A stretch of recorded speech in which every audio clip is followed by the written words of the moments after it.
All right, greetings. Welcome back to Blackbird News, where everything is connected. How y'all doing? Good to see you. Thanks for hanging out with me every day on these interwebs. We're live on YouTube, Rockfin, and on Callin. Hello, Rockfinners. How are you? I see y'all. For those of you who are a little skittish about Rockfin, they have a new app, which is greatly improved from what I hear. Allows you to do more things than you could before. So if you were not into Rockfin before because of the interface or the usability or anything, I don't know. Check out the new app and see if it works for you, I guess.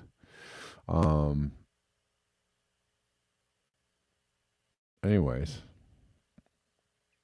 lots going on. So let's get into it. Start with this story. There's a lot of there's a lot of denialism. Denialist Twitter is lively today.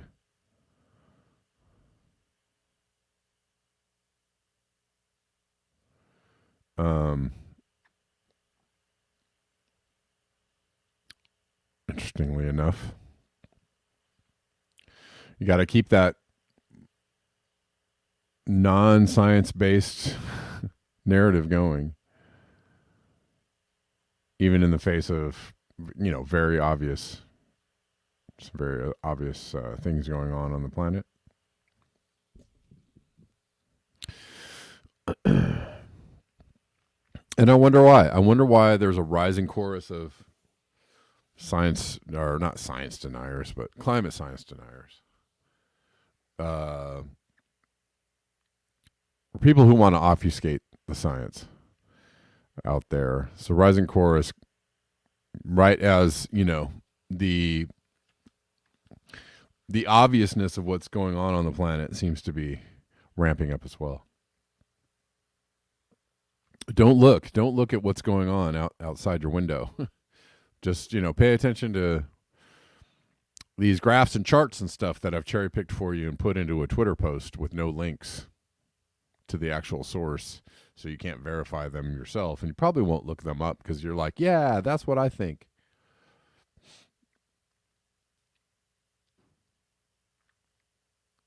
Anyways, it's interesting. But this from Doomer Girl News.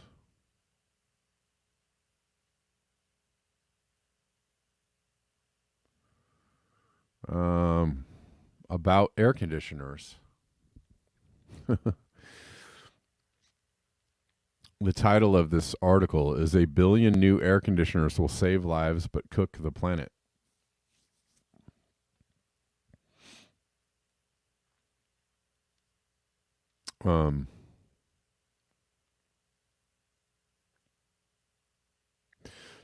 So in India, increasingly the hot weather is testing the limits of human survival as temperatures have climbed across the world's most populous nation in recent weeks. More than a dozen people died at an event in central India, and thousands crowded hospitals with heat stroke symptoms. Hundreds of schools were closed, and the mercury is still rising. Temperatures will hover around 45 C, which is 113 Fahrenheit across the northern plains this weekend. The most immediate fix is mercifully affordable, at least in the short term. Demand for air conditioners is surging in markets where both incomes and temperatures are rising. Populous places like India, China, Indonesia, and Philippines. By one estimate, the world will add 1 billion ACs before the end of the decade. Wow. The market is projected to nearly double before 2040. That's good for measures of public health and economic productivity. It's unquestionably bad for the climate. And a global agreement, to phase out the most harmful coolants could keep the appliances out of reach of many of people who need them the most. Excuse me. Sorry. Suddenly got something in my throat.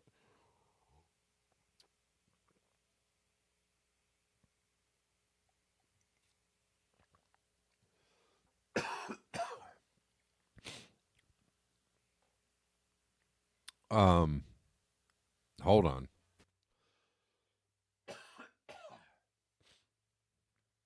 Dang it.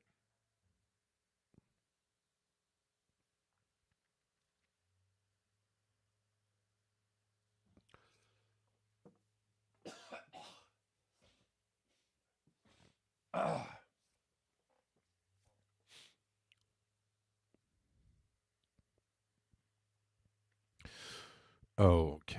All right. Sorry about that. Just suddenly got overtaken by something. It happened. Let's keep going. The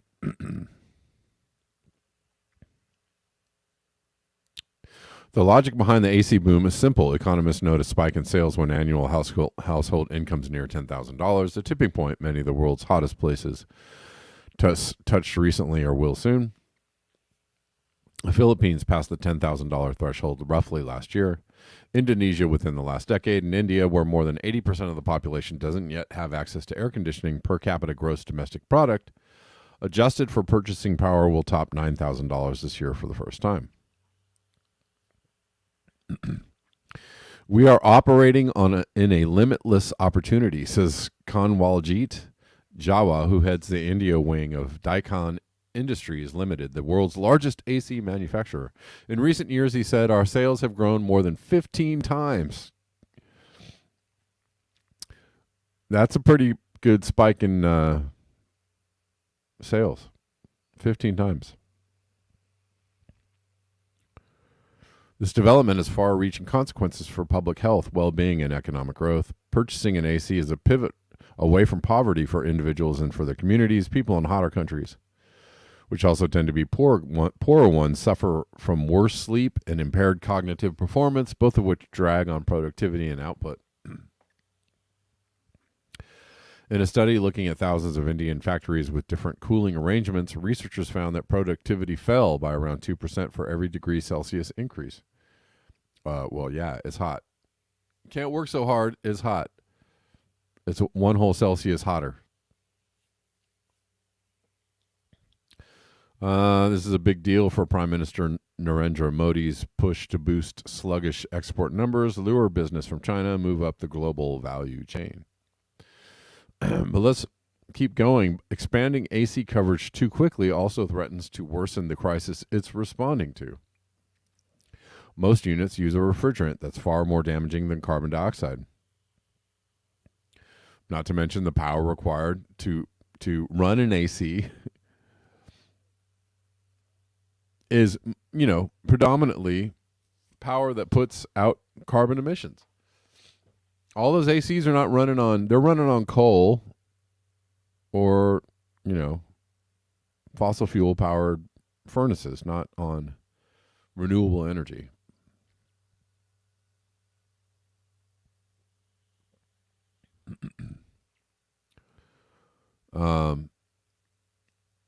The nations where demand is growing fastest for AC remain deeply reliant, what did I just say, on coal-fired power, and most people can only afford the cheapest, most energy inefficient units. If efficiency standards don't improve, then the planet will literally be cooked, said Abbas Jha, World Bank expert on climate change based in Singapore. Well, it's a damned if you do, it's a damned if you don't kind of situation, isn't it?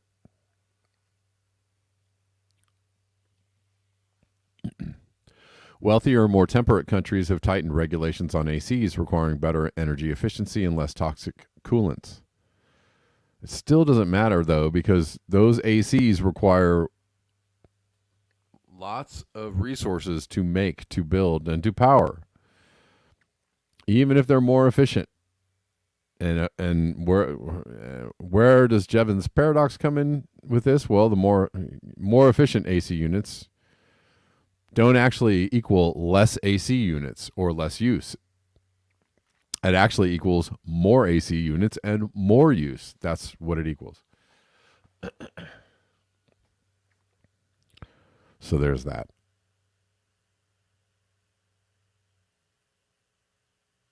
Wealthier, anyways, that adds to the cost of the units, makes those kinds of measures less palatable, where affordability is paramount. International climate bodies are pressuring developing countries to lower their carbon footprint. And they're like, yeah. But India and its peers point out that they still contribute far less to global emissions than places like the U.S., where 9 out of 10 people have access to AC. We're facing a situation where extraordinarily harsh conditions are being imposed on growing economies, says Jose Guillermo Cedeno Laurent, an assistant professor of public health at Rutgers University in New Jersey. In Delhi's working class neighborhoods, these debates are abstractions. For many, access to an AC is a matter of survival.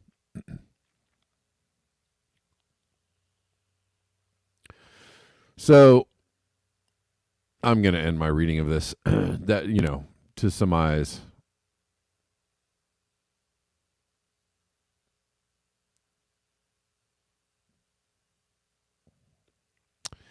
we're going to need to build a whole lot more AC units because it's going to get hotter. And, well,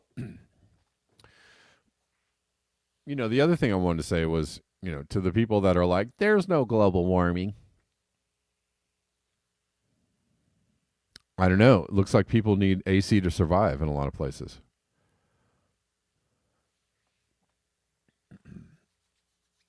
Right? It's in where are all the AC units being snatched up in places where it's really, really warm and getting a lot warmer. So if it was getting cooler, or if cooling wasn't that bad or wasn't a big deal, then, people would be like, I'm good. It's about the same. I don't feel hot. No, that's not what's happening.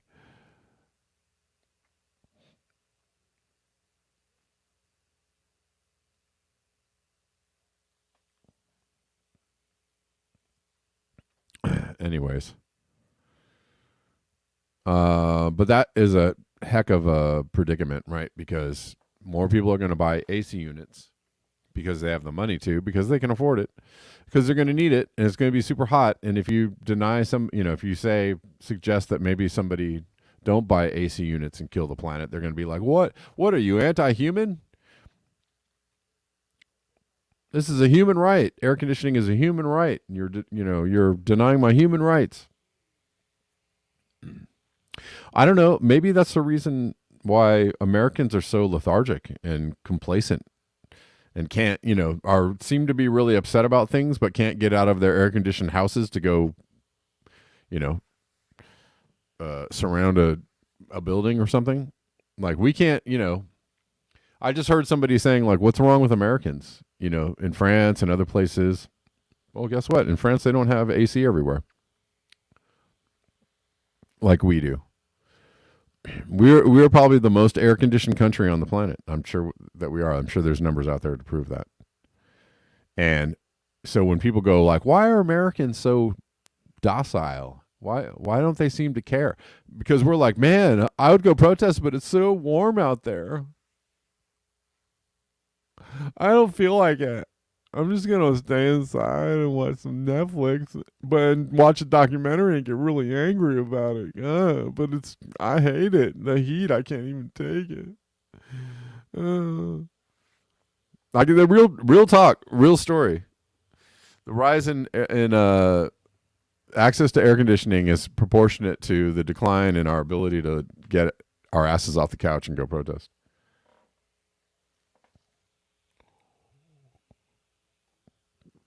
The best thing that could happen to the United States is that the grid would go down and people would not have AC for a couple of weeks, and then people would start getting pissed real fast, right? People would be like, wait a minute, You guys have been up to a whole bunch of weird stuff for the last 20 years, but I mean, I've been too busy sitting in an air conditioned Starbucks to really, get out and say anything about it. But now I think is a good time to go fight for Medicare for all, okay?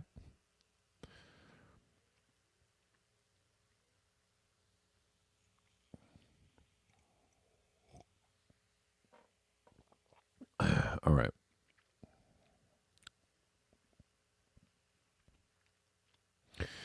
And, you know, unprecedented heat wave in Pacific Northwest. This is from a couple days ago, 2 days ago. Heat more typical of July or August has baked the Northwest since late last week, helping establish many new records. Some relief for the hot weather is on the way, but only in parts of the region. Also, Pacific Northwest, a place where they don't have a lot of traditionally AC units. Why? Because it's not really that hot in the Pacific Northwest. Not until lately, when everybody's like, well, man, ever heard of this thing called air conditioning? It's pretty cool. Think I'll get some.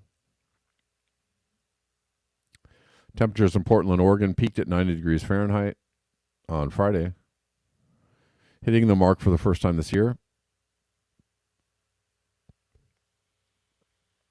It was the first time 90 Fahrenheit was observed in the city since September 26, 2022, so not that long ago. It was just a couple of weeks ago, no months. Anyways, that's real hot for Portland, right? In May. It's like super hot for Portland in May, like super hot.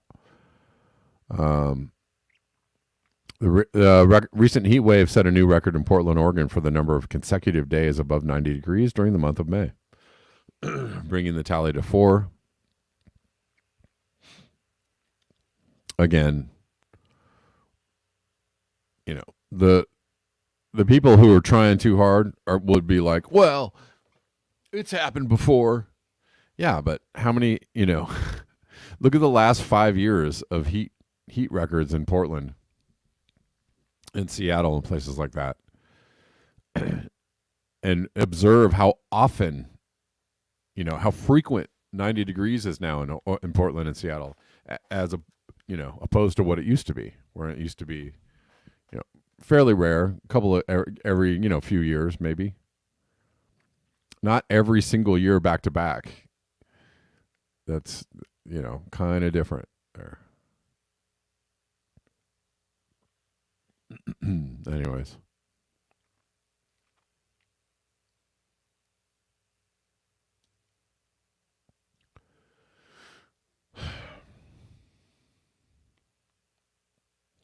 This anomaly in Antarctic sea ice extent continues to increase.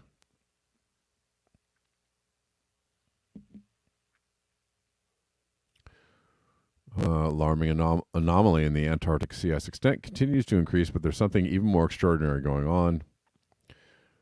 From Australian Antarctic Program Partnership. Just a month away from the winter solstice, the lack of sea ice in the Bellingshausen Sea makes it look more like summertime. And that's not all.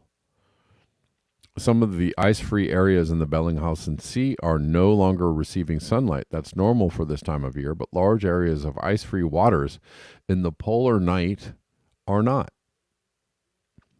Meaning what? Meaning that the ocean waters are pretty warm. Is this sudden shift in the Southern Ocean a response to climate change? We need to know how the Antarctic system is changing and why.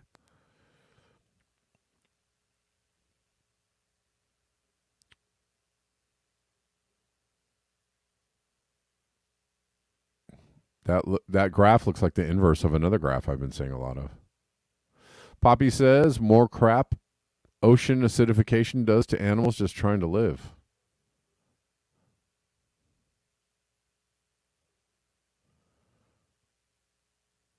Ocean acidification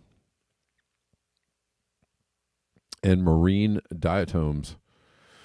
Ocean acidification doesn't just erode calcium carbonate shells, it can also slow the rate of diatoms to build their beautiful, intricate silica cell walls, Thinner walls mean lighter diatoms, making the algae less able to transport carbon to the deep ocean.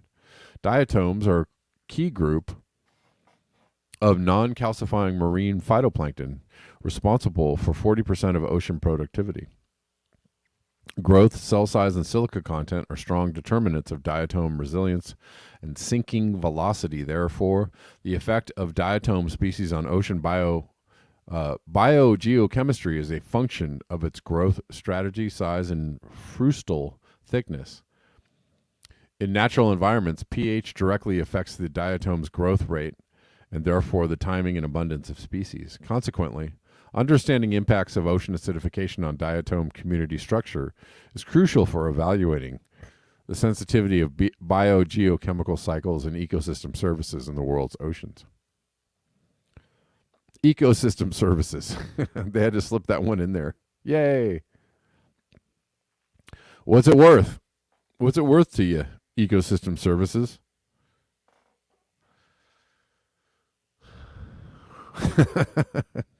Okay. That's pretty good, Tim. Diatom going to both die and tomb.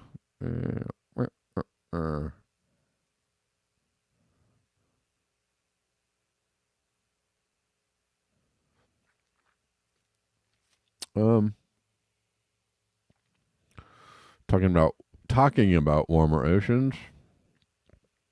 One factor which determines how active a hurricane season will be is how warm the main development region is. This year is one of the warmest on record, second only to 2010. A year with 19 named storms, but that's only one factor. This year, El Nino will be a big player too. I don't know. I'm just looking at the red and the orange, and it looks actually hotter. They're saying it's second only to 2010, but I mean, it kind of looks like a little hotter in 2023 than 2010. Yeah? I mean, is that my eyes or am I seeing it right? May 2022, 14 storms. 2010, 19 storms. Man. This is the graph that I'm talking about. The inverse of the Antarctic ice extent graph. Is this why the ice extent is non-existent? Maybe. Daily sea surface temperatures off the charts still, and refusing to come down to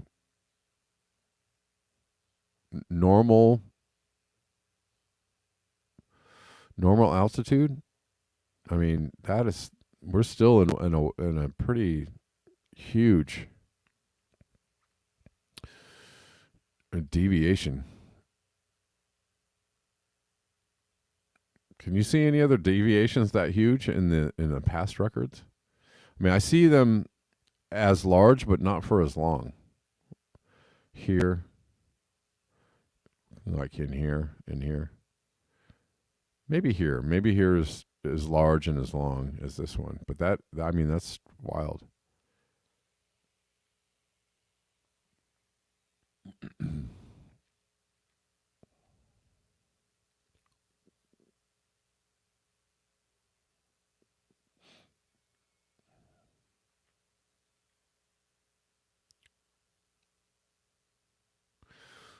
Someone posts, even more important is temperatures at depth. This is 200 meters temperature anomaly, but I can't go back more than a year. Deep ocean heat is the monster under the bed. Indeed.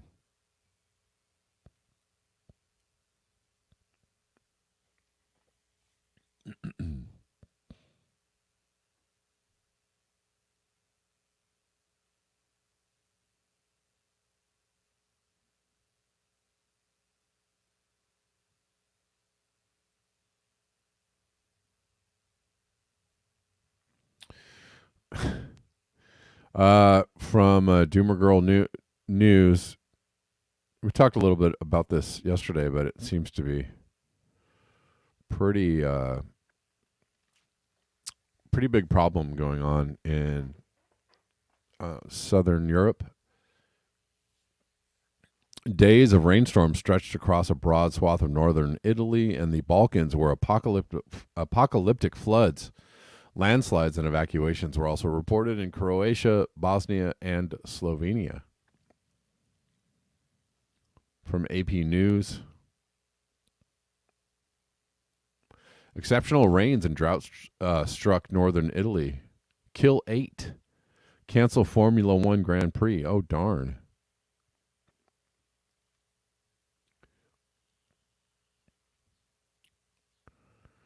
Exceptional rains Wednesday in a drought-struck region of northern Italy swelled rivers over their banks, killing at least 8 people, forcing the evacuation of thousands, and prompting officials to warn that Italy needs a national plan to combat climate change-induced flooding.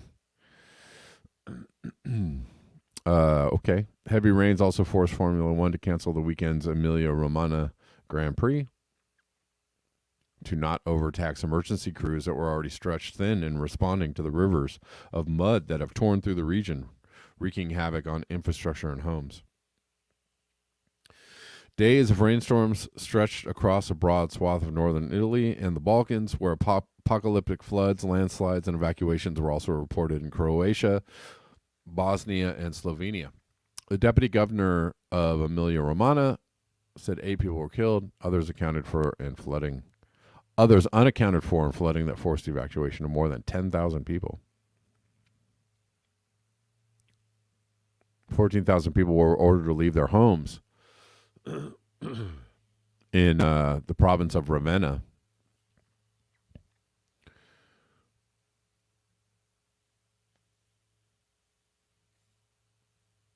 Rescue helicopters plucked people from rooftops of floodwaters as floodwaters rose ever higher in homes. It's just weather, guys, though. It's just weather. These climate change people freaking out over the weather. I don't understand it. I mean, it's just weather. There's nothing going on. I mean, this happens all the time. It's just weather. Okay.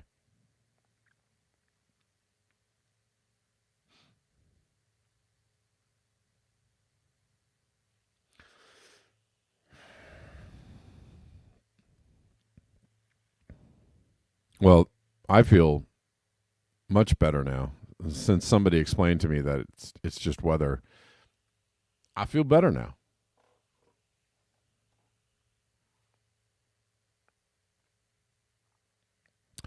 And another one from Doomer Girl News.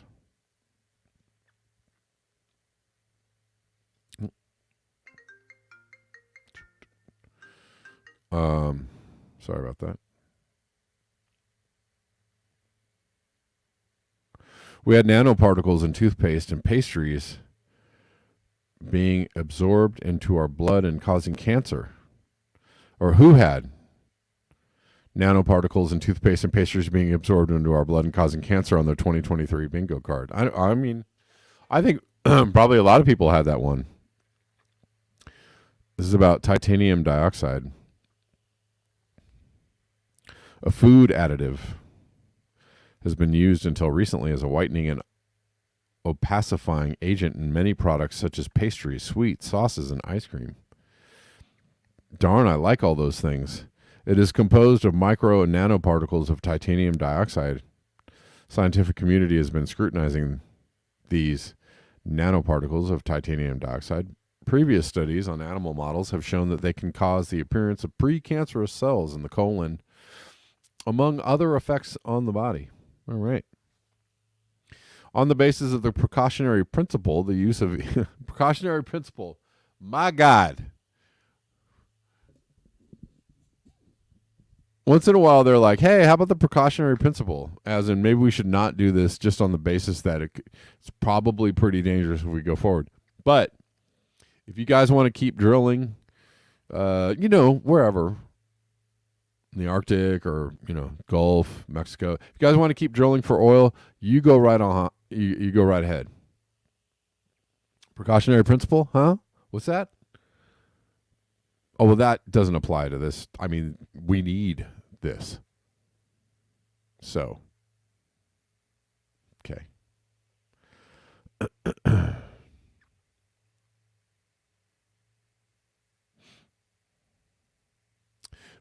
maybe we shouldn't run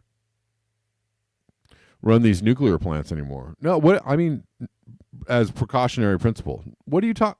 No, I mean this is energy, man, and it's like the future of energy, man. Like, and it's like low emissions, man. And there's, the whole thing about nuclear power being like dangerous and stuff is like, I think it's made up.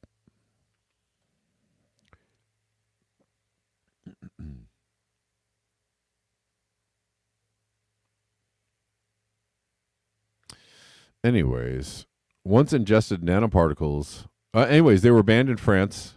This the use of this product from 2020. All of Europe followed suit in 2022. Huh? All of Europe, you say? Once ingested, nanoparticles accumulate in the liver and spleen after absorption from the intestine, but also in the placenta until they can contaminate the fetus. Scientists then wondered if there were other routes of exposure of the body to these nano. This is a conspiracy from the Rockefellers and all the other fellers, and like the Rhodes people and all the people, Rothschilds or Rothschilds. This is a depopulation agenda. They've been trying to poison us and depopulate us. Been trying to tell you.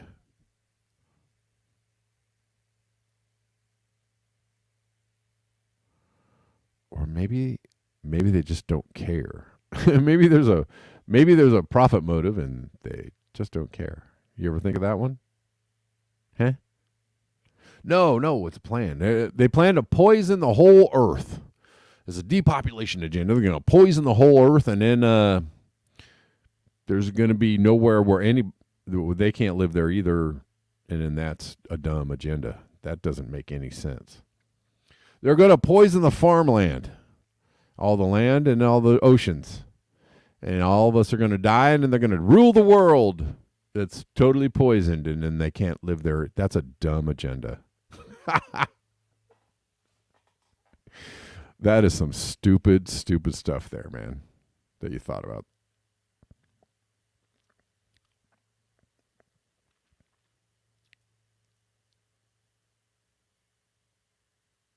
Anyways.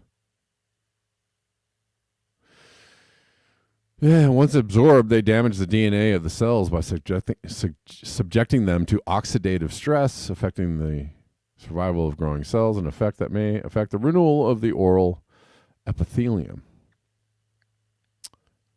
The results of these tests not only confirm that these nanoparticles pass through the oral mucosa to reach the bloodstream, thus well before their absorption in the intestine, but also that they can affect cell regeneration within the same mucosa. Yikes.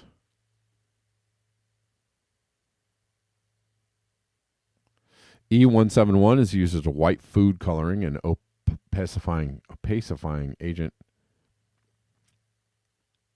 It is still used in pharmaceutical preparations and toothpastes, and outside Europe in food. Yay. All right. How's that for some fun news?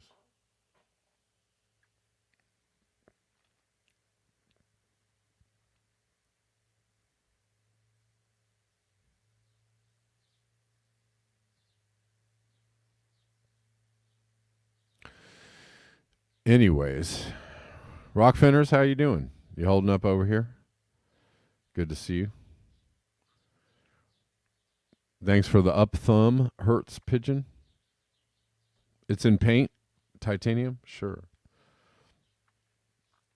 I've made my own toothpaste for about 6 years or so I don't have to worry about that one.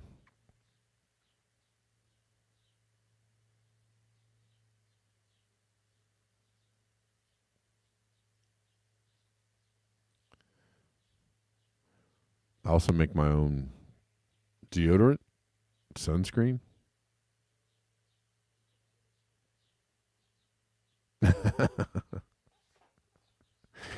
That's a good link, Denver. Denver sent me a link for the greatest Toyota commercial ever. You guys want to watch it? Let's watch it.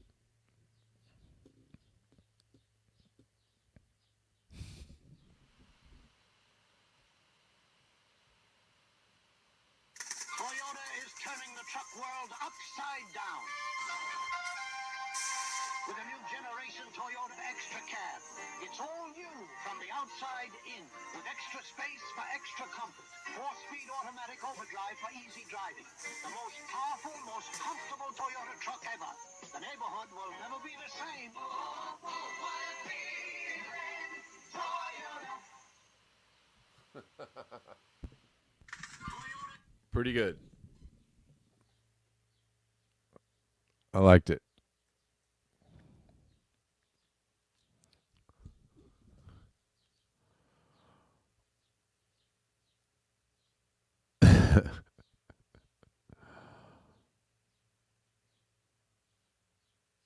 That's right. This Toyota trucks sure can take a pounding and keep on rolling.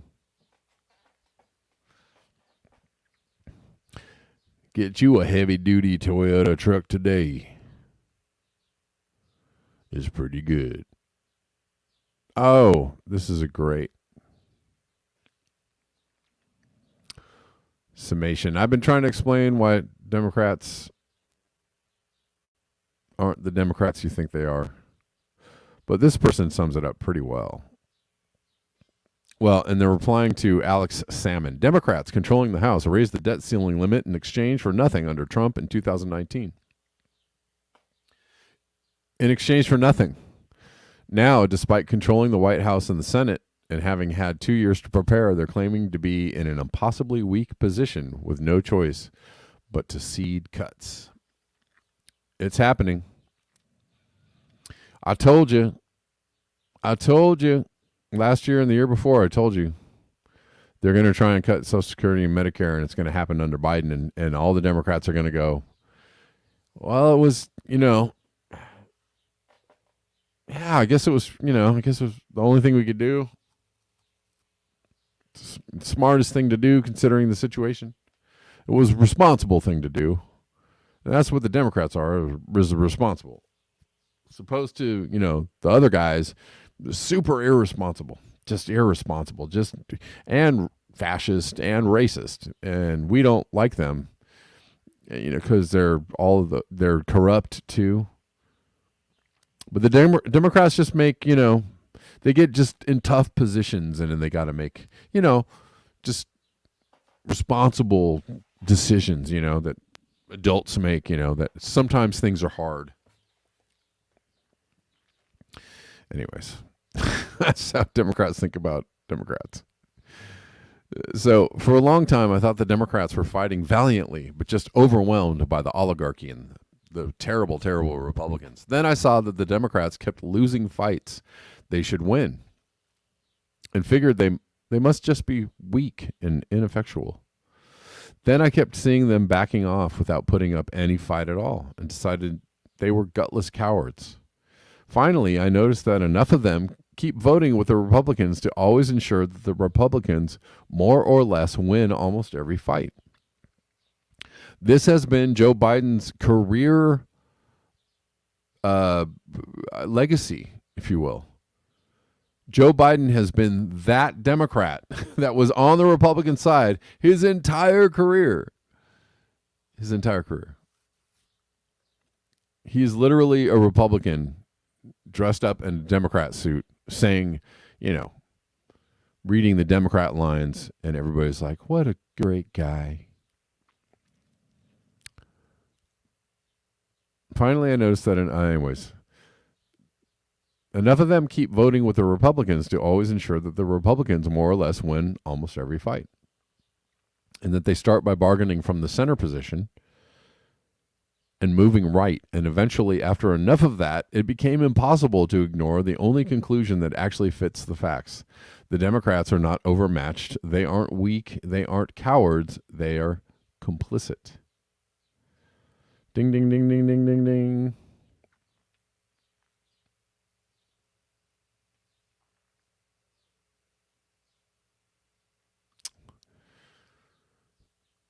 Contemplative Prague says I fell for it. Bernie was the final straw. Yeah, I fell for that one too. I don't know. I'm a sucker for hope, right? I am. It's true. Might be a character flaw.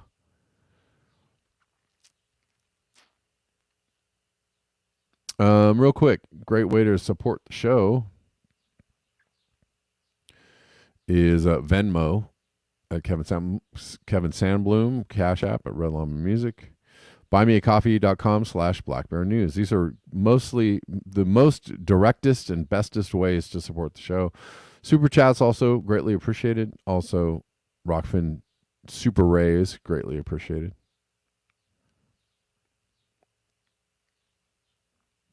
You can also support me on Patreon.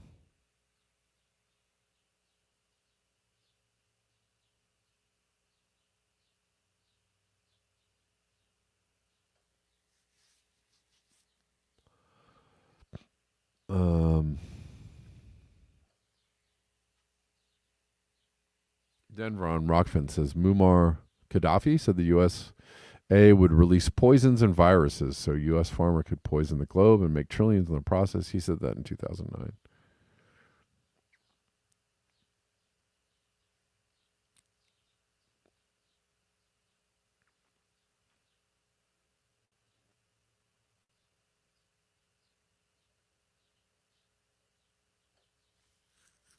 Yeah. Oh, yeah, I meant to play that, Denver. The Prime Minister of, or did I play that? Prime Minister of Netherlands is pushing 4 global food hubs that they are calling innovation hubs. So 4 giant food hubs, and much of the rest of the world may be a sacrifice zone. I don't know. Certainly,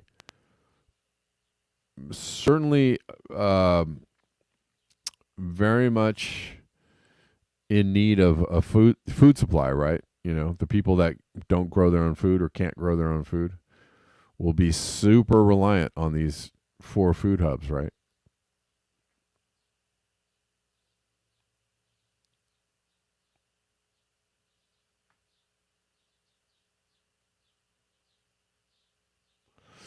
Where did I have that? Didn't I play that the other day, or am I imagining things?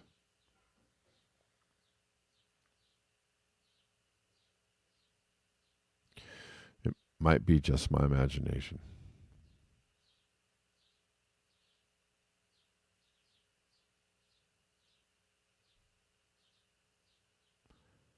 And let's see, where is it?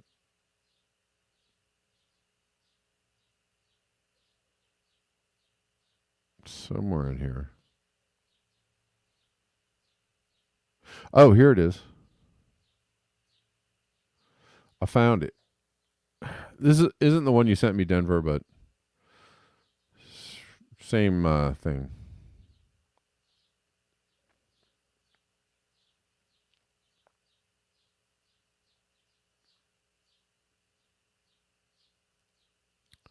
Somewhere in here. Mark Rutte is closing down independent Dutch farmers en masse with the intention of replacing them with WEF food innovation hubs. None of this has anything to do with preventing the Wide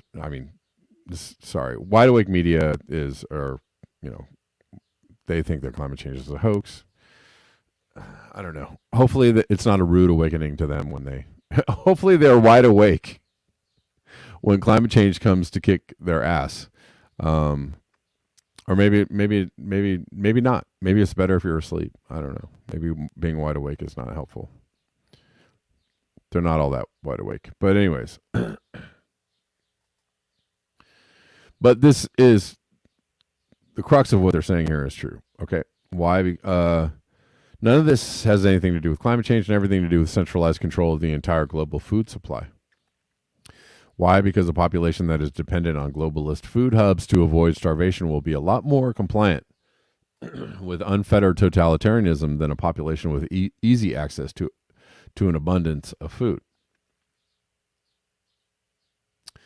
Then again, if climate change makes it impossible to grow food at scale or even in your backyard, then we've got a whole different raft of problems. So let's listen. So the role of businesses in the agri-food sector should be stimulated and enabled to create scalable solutions. And here I'd like to highlight a World Economic Forum initiative in this regard, the World Economic Forum Food Innovation Hubs. And these hubs in Africa, in Asia, in South America, and in Europe will allow businesses to connect regional stakeholders to skill innovations, because this is key.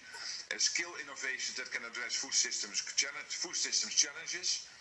And here, I'm particularly proud to announce that the Netherlands will host the Global Coordinating Secretariat of the World Economic Forum Food Innovation Hubs, which will connect all other food innovation hubs. And I believe this is important because it will be facilitating to create the partnerships we need.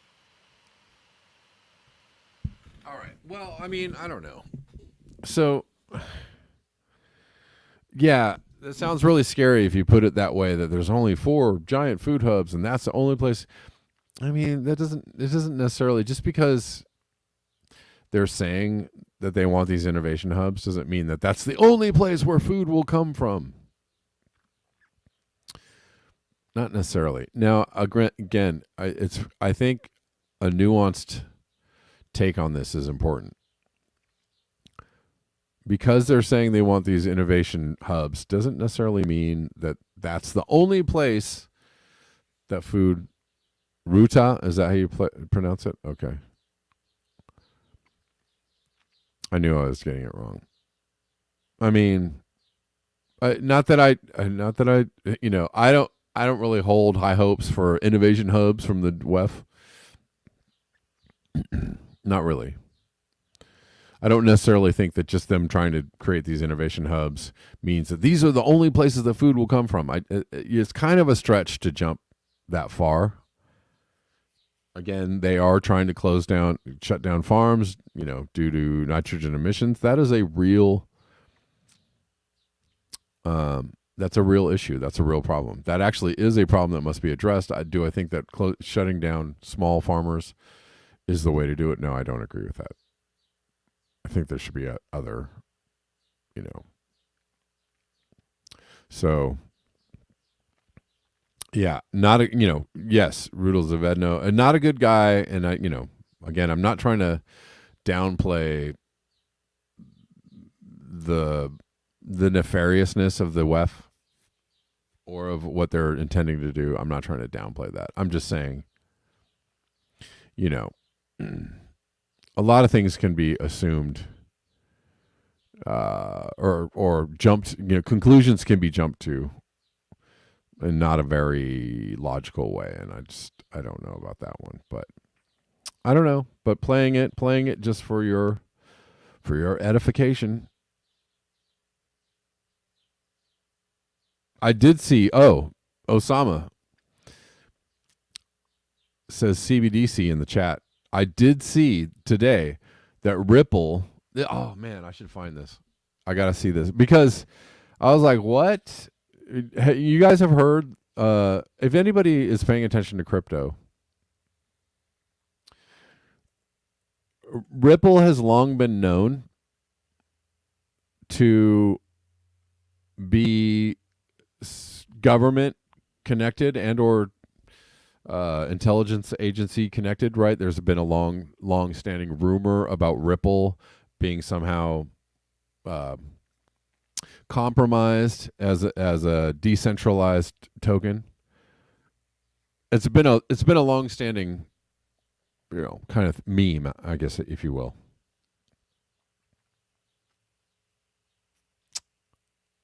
There was a climate scam in their creative experiments. Yeah, I was just reading it for the Mark Rutte speech, but not necessarily for. I don't necessarily agree with that. The people that posted that, I'm not a fan, and I've actually pushed back on them quite a few times. Anyways, I just saw this today, and I was like, hold on a second. Crypto firm Ripple is pushing further into the CBDC game. What? Unveiling a new platform for creating blockchain-based digital currencies. They're specifically rolling out a platform for central bank digital currencies, enabling central banks, governments, and financial institutions to create their own digital. Well, thanks, Ripple. Described as a frictionless end-to-end solution, the Ripple CBDC platform builds on Ripple's private ledger, which was first introduced in 2021 for CBDC influence. So, for all the people that were like, yeah, Ripple, you all are up to no good, who've long been very skeptical of Ripple and what they're all about. Well, you were right. Let's go back to that.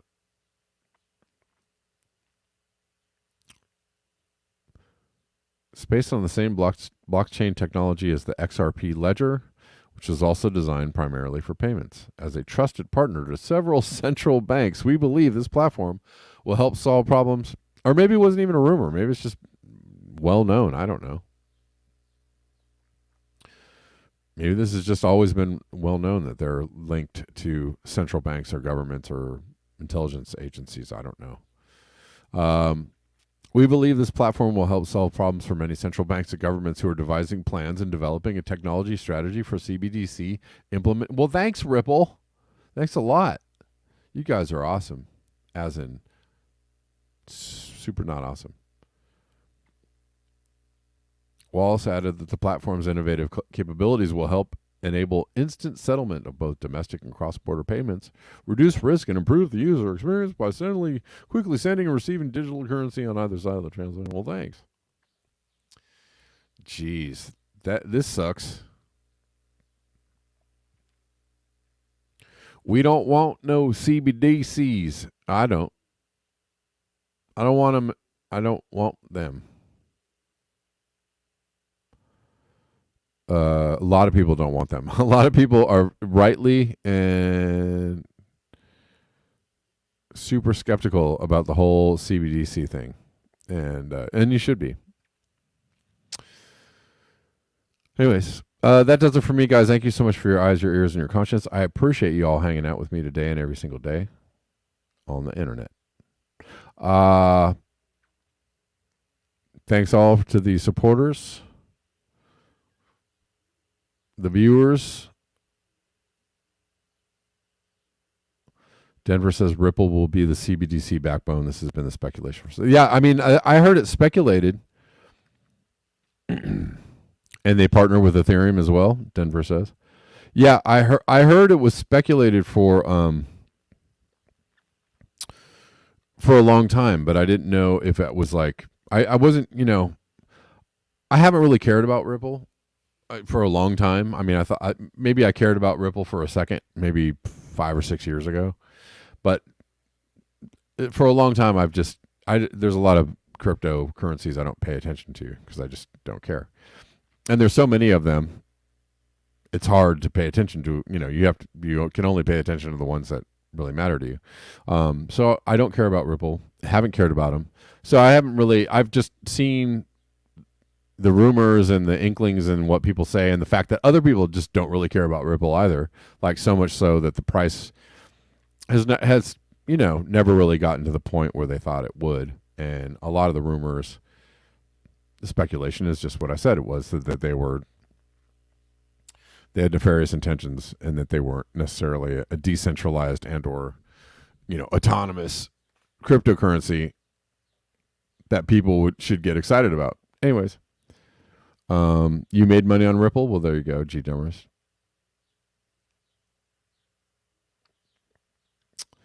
So, yeah, but now you know. All right. You drank some Ripple, Osama? All right, guys. Thanks so much. I'll see you tomorrow at the regular time of 12 p.m. Pacific Daylight Time. Until next time, peace.